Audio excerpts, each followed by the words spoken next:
Well, you would think that discussing what we're about to discuss shouldn't even have to be said. But I don't know if you remember those PSAs from years ago. I think they still do them. Basically, a short little video, don't do drugs, that kind of thing.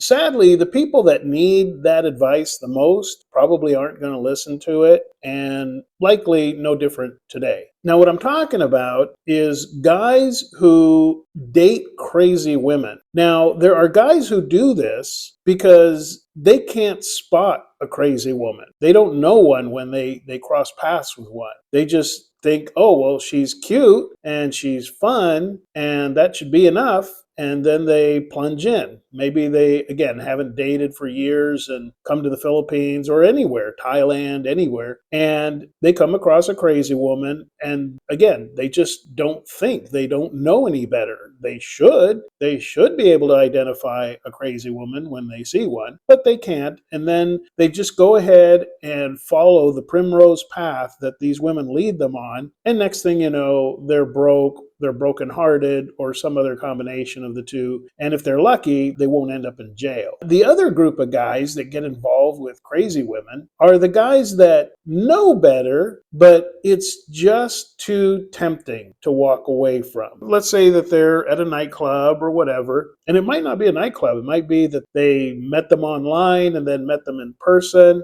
And this second group of guys, they know pretty quick, okay, this woman's crazy. And they might identify it as, oh, well, she's a freak. She's up for anything. She's a live wire. I think that's a really old one from the 50s. But basically, they know where she's coming from. And the problem with these guys is they know she's a crazy woman, but they're just too tempted. They just cannot resist it. They cannot walk away. And they have an overconfidence that they're going to be able to handle her. They're going to be able to control the situation. Maybe they've even done that before. They know they're dealing with a crazy woman, but they do it anyways. Why? Well, we all kind of know why. Now, this must have been about 20 years ago, when I was still living in California and I was newly divorced, didn't really have any dating experience behind me, just kind of got back in the game and a lot had changed. And so I started out on the dating sites and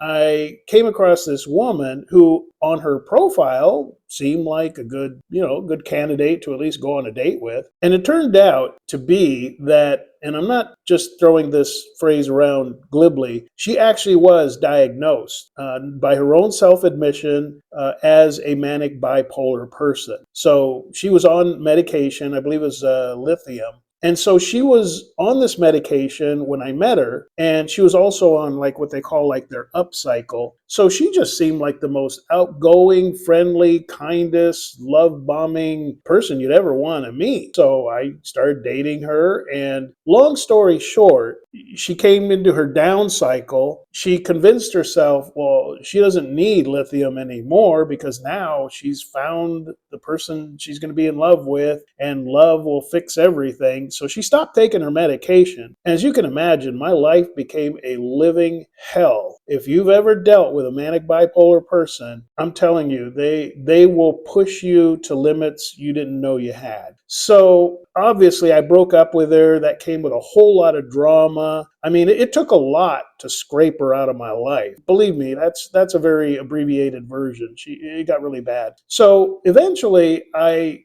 couldn't even stand to speak her name out loud. I just was so disgusted with her. And so I just started calling her CW, crazy woman. As you go about moving to another country, and again, it doesn't matter. It could be Thailand, it could be Philippines, it could be Cambodia. When you find that you are engaging in a date or flirtatious banter at a bar, or not even a bar. I mean, this stuff can creep up on you just in broad daylight, going down to the 7-Eleven to get a Slurpee or something. I mean, you can run into a woman and something inside you says, she's crazy. She cannot be trusted. My advice, my strong admonition here is walk away. Walk away. If nothing else will sober you up enough to just walk away from an obvious problem child, think about what you can lose. You could lose money. You could lose your health. Who knows what STD she's carrying, if she's running around that promiscuous of a lifestyle. So there's your health. And again, I'm not kidding. I mean, there was a guy in Duma. This was like, I don't know, about 7 years ago. And he did a breakup and he went back. She refused to leave the place that they were renting. So he just moved his stuff out and he went back the next day to get his motorcycle. And that ended up with her stabbing him to death. So I'm not kidding. Some people are just crazy. And I wouldn't doubt maybe an hour later, when she's being arrested by the cops, she's crying and, oh, I'm sorry, I didn't mean it, and I was just angry. Well, that doesn't do the guy any good. Apologies don't help at that point. So if nothing else will sober you up from just walking away from a crazy woman, think about what you can lose. You can lose your health. You could lose your life. You could lose your money. You could lose your passport. She could go on a bender to make false accusations that never happened and ruin your chance to stay in the Philippines. You could end up in prison for things that you never did just because she's a crazy woman. And then there's the guys, like I said, who don't see it coming. To you, I want to say, look, just take it slow.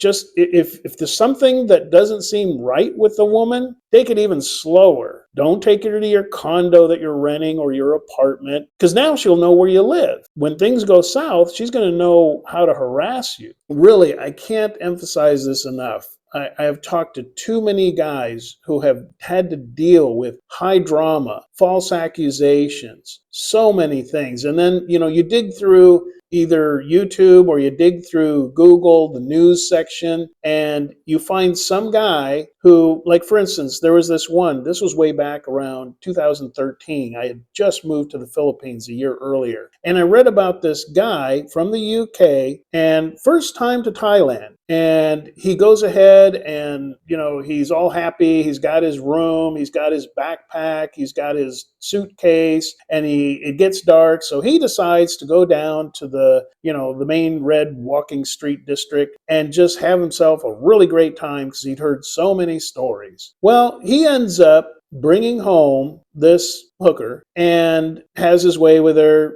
And because he is an idiot, he let her stay the night. So he fell asleep and he woke up in the morning. Big surprise, his backpack was gone. You know what he had in his backpack? His wallet and his passport. The only thing he had in his suitcase was his clothes. So there he is, first time in Thailand, hasn't even been there a full 48 hours, and now he's stranded. He has no way to pull money. He doesn't have his passport to fly. And the news article was saying that what he actually ended up doing to fix his situation was making some phone calls right away to get hold of family and basically say, hey, can you wire me some money? And then he was able, I guess, through the consulate or the embassy to get a temporary flying, version of a passport. Some countries will do that. And he was able to get back home, basically with his tail between his legs,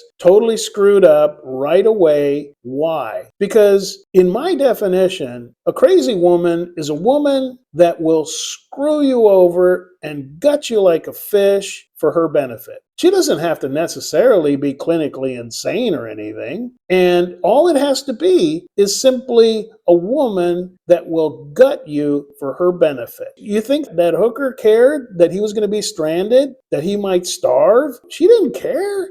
Presuming it was a real she. That's another matter in Thailand. So you've got to, hopefully some part of this video will stick in the back of your head the next time you've maybe had a couple beers and one of these crazy women just puts herself right there in your face and is making it very clear, hey, let's go do something dangerous. Let's go, do this. Let's go do that. Hopefully some part of this video will echo in your head and you'll think, that sounds really tempting. That sounds really exciting. But I think I'm going to find something a little safer, something I can handle. Try to find a normal woman. Try maybe dating rather than just picking up some strange in a foreign land. Because the last place you want things to go south is in a foreign land. You're away from your safety net. You're pretty much up the creek. I mean, you're going to really have to humble yourself if they run off with your wallet, your cards, your passport. And even if they don't do that, they're going to go out that night or whatever, and you've done what you've done. Now you really got to stop and wonder, well, okay, did they leave me a gift? A gift that doesn't stop giving? Are you going to need some penicillin, some antibiotics? All because too many guys, they just want to go at it, commando. And a lot of these crazy women, they don't care. They just don't care. So keep that in mind. You have got to think in terms of self-survival. Pick women on a more normal circumstances. Women that have a job, where they're from. Ask yourself, if I had to find this woman tomorrow or next week, could I find her? Did you meet her? Do you know where she works? Do you know where she lives? Do you know her real name? Because when you go to the cops and you're saying, well, yeah, this woman, she's like 25-ish, and her name was Daisy Apple, and that's all I know. Good luck finding that woman. So again, hedge your bets, try to think clearly, and if things just don't look Jake to you, walk away. Walk away. There's plenty of other normal women to interact with. You don't need to go playing around with crazy.